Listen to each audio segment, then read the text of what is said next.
오늘 우리가 함께 묵상할 하나님의 말씀은 누가복음 3장 3절로 17절의 말씀입니다. 누가복음 3장 3절로 17절의 말씀 앞에 성경 구절이 준비되어 있습니다. 저와 여러분들이 한 구절씩 번갈아 읽으시고요. 마지막 구절은 함께 읽도록 하겠습니다.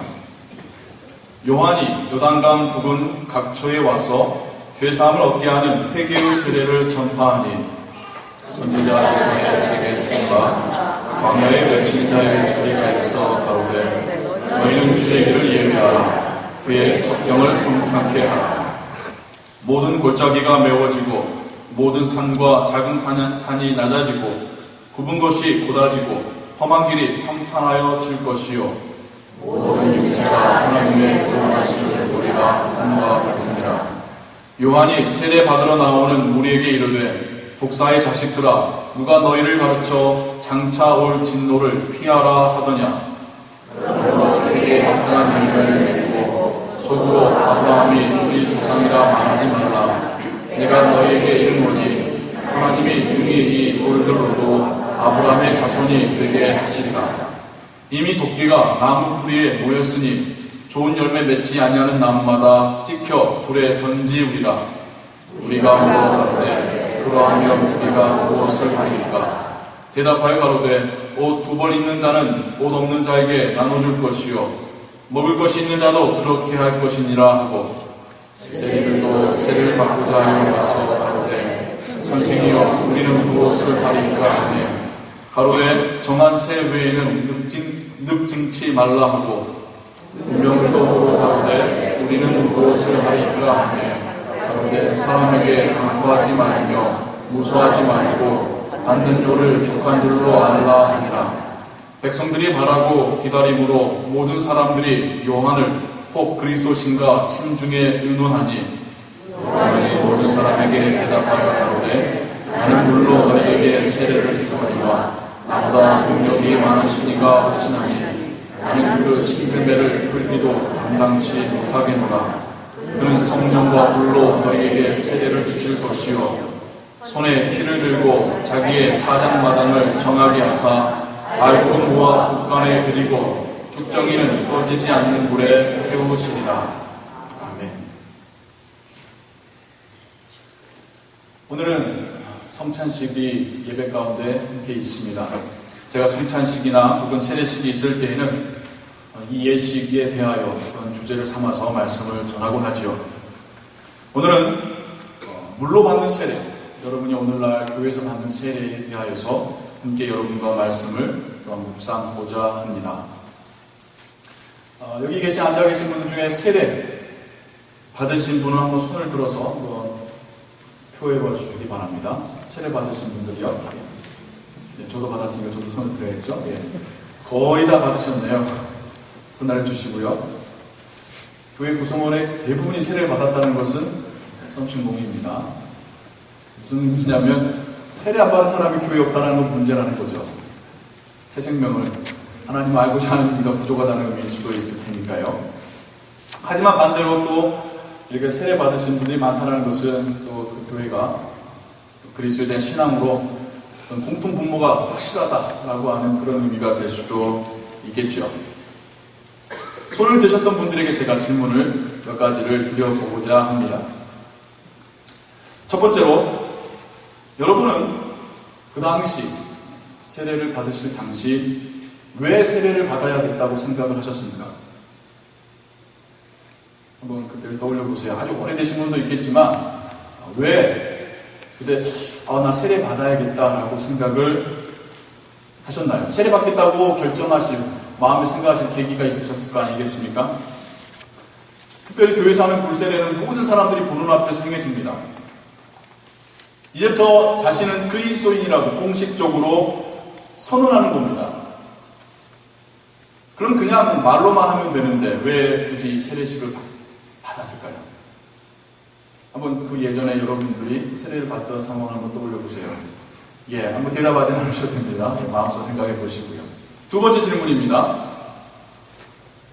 그 세례를 받기 전과 받기 후에 특별히 세례를 받고 난 다음에 여러분들에게 어떤 변화가 일어나셨습니까? 세례는 기독교인의 인생 중에, 그 신앙의 인생 중에 기념할 만한 일입니다. 한 번 받지 않습니까? 두 번 받는 것도 아니고 한 번 받는. 그 기념할 만한 일을 하신 이후에 어떤 변화가 여러분들에게 일어나던가요? 세 번째 질문입니다.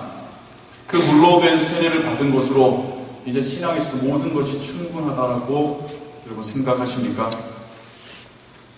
물로 세례받음으로 인하여 하나님의 자녀가 되었다는 확신이 여러분에게 충분히 드셨습니까? 그 여러분이 받았던 그 물세례가 여러분의 신앙에 있어서, 여러분이 살아가는 그 인생 가운데 있어서 어떤 역할과 어떤 기능을 하고 있습니까? 세례 너무 오랜전에 받으셔서 기억이 잘 안 나시나요? 오늘날 세례의 의미가 너무나도 많이 희미해졌습니다. 그 예전 기독교 1세기, 2세기 때는 목숨 걸고 받았던 세례가 오늘날에는 너무나도 희미해졌습니다. 너무도 쉽게 생각합니다. 너무도 쉽게 받습니다. 쉽게 주는 것도 문제죠. 받은 이후에는 너무도 쉽게 그 의미를 잊어버리고 맙니다. 세례가 그러면 그만큼 의미가 없는 것일까요? 그런 세례라면 굳이 받을 필요가 있을까요?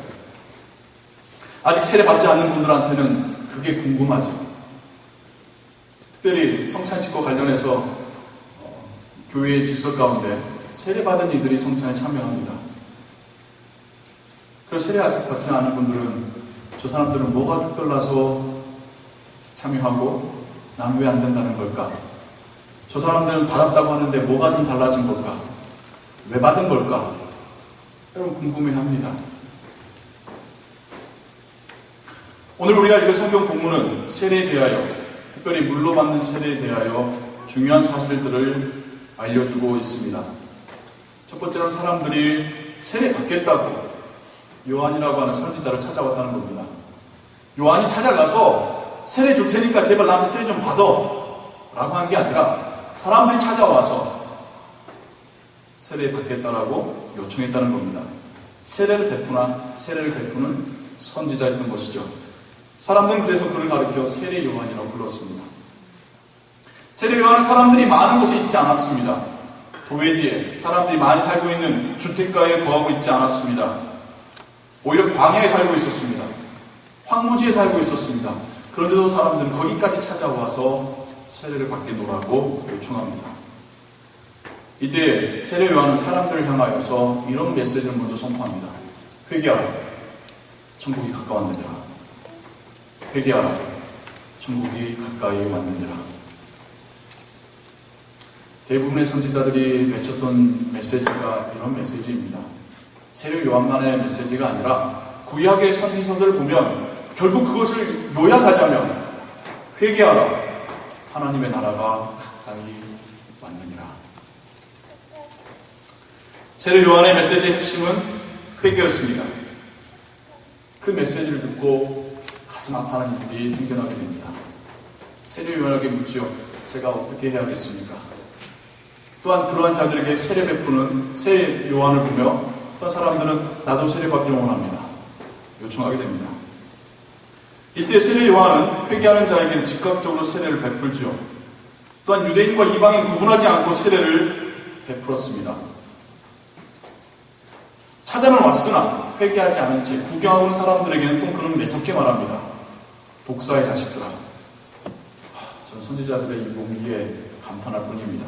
독사의 자식들아, 누가 너희대로 하나님의 징계를 피하라 하느냐? 너희가 아브라함의 자손인 이후로 하나님의 나라에 들어갈 것이라 착각하지 말아라. 물세례를 받고 난 사람들에게 혹은 물세례를 요청하는 사람들에게 이렇게 말합니다. 자신에게 여유가 있다면 부족한 사람들과 나누어 써라. 자신의 직업으로 일할 때에 남을 속이거나 불의하게 하지 말라. 하나님의 나라의 백성답게 살 것을 당부하죠. 그렇지 않는다면 회개는 또한 세례받는 것은 아무런 의미가 없어지기 때문입니다. 마지막으로 세례를 요한은 자신이 베푸는 이 세례와는 다른 종류의 세례가 있다는 것을 언급합니다. 내 뒤에 오시는 이는 나보다 능력이 크시니 나는 물로 세례를 주거니와 그분은 성령과 불로 세례를 베풀 것이다. 그렇다면 여기서 세례 요한이 자신은 물로 세례를 베풀면서 뒤에 오시는 이에게 성령과 불의 세례에 대해서는 어떤 관점으로 이야기하고 있는 것일까요? 자신이 베푼 세례로 충분하니까 누가 다른 세례 준다고 해도 받지 말라는 의미일까요? 그건 아니죠. 문맥상에 분명한 의미는 내가 베푼 세례보다 더 중요하고 본질적인 세례가 있으니 그걸 받으라는 거죠. 그럼 세례 요한의 물세례는 뭡니까? 그걸 받기 위한 준비 단계이겠죠. 세례 요한에 대해 성경도 이렇게 증언합니다. 광야에서 외치는 자의 소리, 주의 길을 준비하는 자라고 소개합니다. 세례 요한의 물세례는 예수님께서 진정으로 베푸실 성령의 세례, 불의 세례를 위한 준비인 것이죠. 더불어서 회개의 세례인 것이죠. 오늘 우리가 함께 읽은 본문에서는 세 가지의 단어가 중요하게 연결이 됩니다. 첫 번째는 회개요, 둘째는 물로 받는 세례고 마지막은 성령과 불의 세례입니다.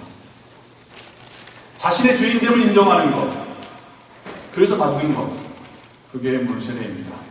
이렇게 회개하고 변화된 삶을 사는 사람에게 성령과 불의 세례가 임하게 될 것입니다. 이제 다시 제가 설교를 시작하면서 여러분들에게 드렸던 질문들을 다시 한번 곱씹어 보면 좋겠습니다. 첫 번째로, 어떤 계기와 어떤 이유로 물세례 받기를 요청하셨었나요?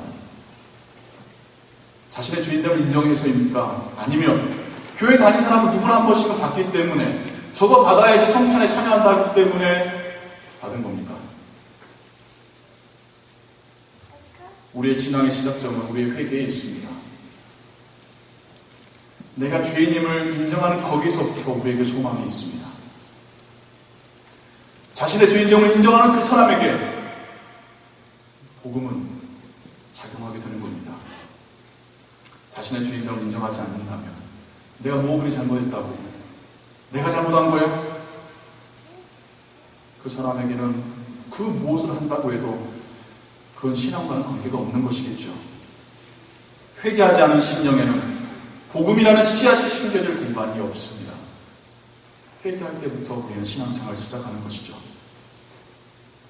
회개하며 자신의 주인됨을 인정하며 세례를 받으셨다고 한다면 정말 값진 세례를 받으신 것입니다.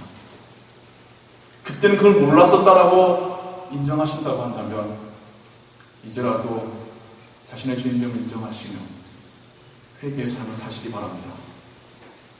두 번째 질문이었습니다. 세례를 받고 난 후에 어떤 변화가 일어났습니까?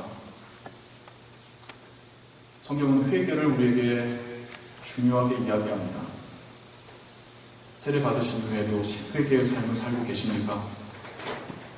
회개라는 게 감정적인 반응만이 아닙니다. 막 울면서 아버지 잘못했습니다. 하지만 그때 일어나고 나면 또 그냥 아시죠? 더 많이 설명 안 해도 그건 솔직히 말하면 회개 아닙니다. 그냥 감정적으로 울컥한 것 뿐입니다. 세례 요한이 뭘 회개라고 말하고 있습니까? 삶이 변화되는 것을 회개라고 이야기하고 있습니다. 내가 살아가는 그 삶 가운데 공의와 사랑을 실천하며 살아가는 것, 하나님의 말씀을 듣고 깨닫고 그 말씀에 순종하며 살아가는 것이 회개의 본질이라고 이야기하고 있습니다. 머리로도 하나님을 알아야 되고 가슴으로도 나의 죄인됨을 아파하고 동시에 그런 나를 구원하신 주님의 그 구원에 감사하는 것, 더불어서 삶으로 실천함으로 순종함으로 변화가 일어나는 것, 그 모든 것이 다 채워졌을 때의 회개입니다.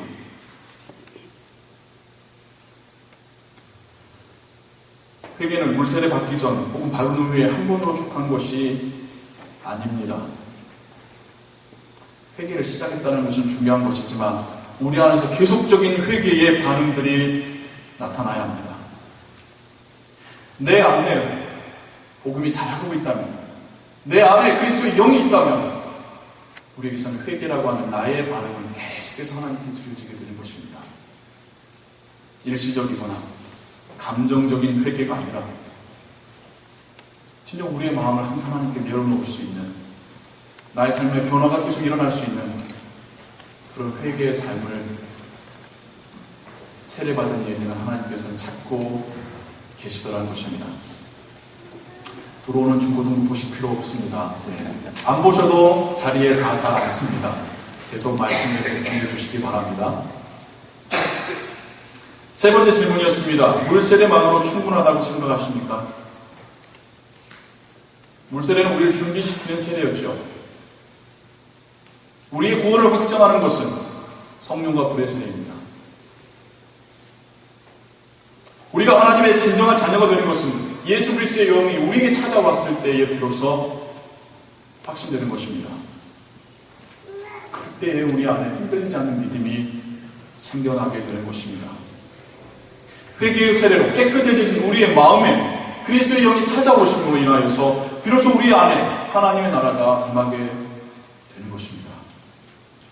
그때에 주님의 부활과 죽음도 또한 나에게 임할 부활도 하나님 나라에서 영원한 삶도 그때야 비로소 믿겨지게 되는 것입니다. 교회는 물세례 받은 자에게 성찬을 허용합니다. 오해하지 마십시오. 물세례를 받은 자가 물세례를 받지 않은 자가 먹으면 저주받아서는 아닙니다. 또 물세례 받은 자가 반대로 충분히 신앙적으로 검증되어져서 그들만이 특별해서 받는 것도 아닙니다. 왜 세례받은 자가 주의 성찬을 참여하는가? 주의 성찬을 정기적으로 왜 세례받은 자에게 베풀고 있는가? 그것은 진정으로 회개의 세례를 받은 자가 주님의 살과 피를 상징하는 빵과 잔을 대할 때에 다시 한번 회개의 마음이 되살아나기 때문입니다. 다시 한번 나의 신앙의 본질이 무엇인가를 생각해 볼 수 있기 때문입니다. 다시 한번 내가 주님과 함께, 주님과 함께, 주를 위해서 살겠노라고 결단하는 시간이기 때문입니다. 영의 양식입니다. 이것을 받아 먹을 때에 다시 한번 예수 그리스도 앞에서 자신의 주님됨을 고백하고 신앙의 삶을 살겠노라고 결단하는 시간이 성찬의 시간입니다. 사랑하는 성도님 여러분, 오늘 우리는 회개의 세례를 받은 자로서 주님의 살과 피를 대할 것입니다. 주님의 살과 피를 대할 때에 자신의 죄인됨을 또한 더불어서 자신을 구원하시기 위하여 죽으신 주님의 죽음과 부활을 기억하시고 고백하시기 바랍니다. 우리의 삶의 목적이 내가 아닌 하나님과 하나님의 나라에 있음을 고백하시는 성찬의 시간 되시기를 주님의 이름으로 축원합니다. 기도하겠습니다. 하나님, 성경은 우리에게 회개하는 자에게 베풀어진 물세례를 말합니다. 회개 이후에, 세례 이후에 계속된 신앙의 삶, 회개의 삶을 통하여 성령과 불의 세례가 임할 것을 요한은 또한 우리에게 말해주고 있습니다. 하나님, 오늘 말씀을 통하여 우리가 받았던 세례를 검증하고 돌아보는 시간을 가졌습니다. 그때 우리는 어떤 심령으로 세례를 받았었는지요? 세례 이후에 하나님께서 원하시는 회개에 합당한 열매가 맺혀지고 있는지요? 회개의 삶을 통하여서 성령의 우리에게 임하는 성령과 불의 세례를 우리가 받았는지요? 하나님, 오늘 주님의 살과 피를 상징하는 떡과 잔을 대할 때에 성령께서 우리 안에서 말씀하여 주옵소서. 우리의 신앙으로, 우리의 양심으로 우리에게 말씀하여 주옵소서.